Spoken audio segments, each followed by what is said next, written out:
Install drivers. Installing driver of the USB converters of IPElectronix such as PH485UX1. First go to the device manager, click on USB serial port. Select Update Driver. Select Browse My Computer for drivers. Select Browse. Select driver folder on the product CD.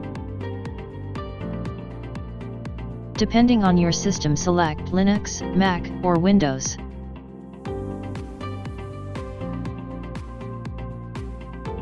Click on Next, and the driver is installed successfully.